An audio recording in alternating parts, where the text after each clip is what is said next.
স্বাধীনতার উল্টো পিঠেই থাকে দায়িত্ব। সেই দায়িত্বটা চ্যানেল আই সম্পূর্ণভাবে পালন করে থাকে। তো এত ছোট একটা বাংলাদেশে যে শিল্প, সাহিত্য, ভাষা, সঙ্গীত, যত সাংস্কৃতিক প্রোগ্রাম আছে পৃথিবীতে, এই সমস্ত কিছু হচ্ছে মনের খাবার।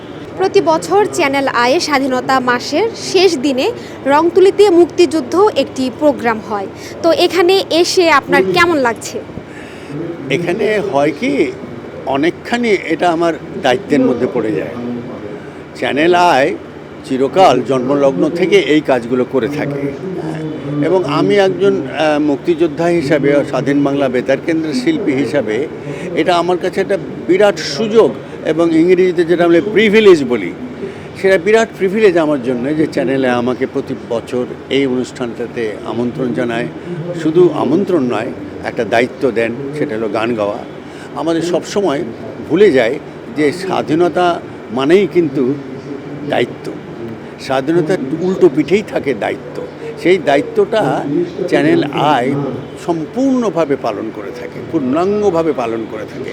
এই অনুষ্ঠানের আয়োজন তার মধ্যে একটি। আমি অত্যন্ত আনন্দিত এবং চিরকাল চ্যানেল আইয়ের কাছে কৃতজ্ঞ থাকব যে এই ধরনের অনুষ্ঠানে আমাকে আহ্বান জানানো হয়। আমি খুব আনন্দিত। 200-র বেশি সার্ভিস ও ফিচারে লেনদেনের সব বিকাশ অ্যাপে সম্ভব। আমি বলবো যে চ্যানেল আই বাংলাদেশের শিল্প, সাহিত্য, শিল্পী সবাইকে বাঁচিয়ে রাখার জন্য আসলে অনেক সুন্দর সুন্দর বিষয়বস্তু অর্গানাইজ করে, যেটা আমাদের পরবর্তী প্রজন্মের কাছে আমাদের দেশকে রিপ্রেজেন্ট করার জন্য অনেক বড় ভূমিকা পালন করে। এটা আমার খুবই ভালো লাগে। আর এখন তো যে জেনজি, এবং আমাদের আগে ছিল, আমি যখন বড় হচ্ছিলাম অর্ধেক সময় ছিল বিটিভি, বাকি অর্ধেক সময় আমি ডিশের লাইন পেয়েছি। কিন্তু প্রথম অর্ধেকেই কিন্তু আমি বাংলাদেশকে চিনতে পেরেছিলাম।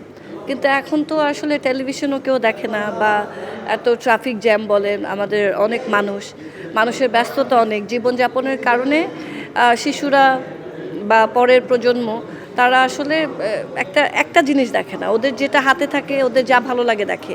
কিন্তু আমাদের যে এতটুকু একটা মানচিত্র, এত ছোট একটা বাংলাদেশে যে শিল্প, সাহিত্য, ভাষা, সঙ্গীত, সব বিষয়ে যে আমরা এত সমৃদ্ধ, এই সম্বন্ধে যদি আমাদের ধারণাও থাকে, তা পরবর্তীতে যদি আমরা পৃথিবীর অন্য কোনো দেশে গিয়ে সেটেলও করি বা কোথাও যাই, আমাদের কনফিডেন্স অনেক বেশি থাকবে, আমরা অনেক সুন্দর করে ওই কাজটাকে অ্যাচিভ করতে পারবো, আমি মনে করি।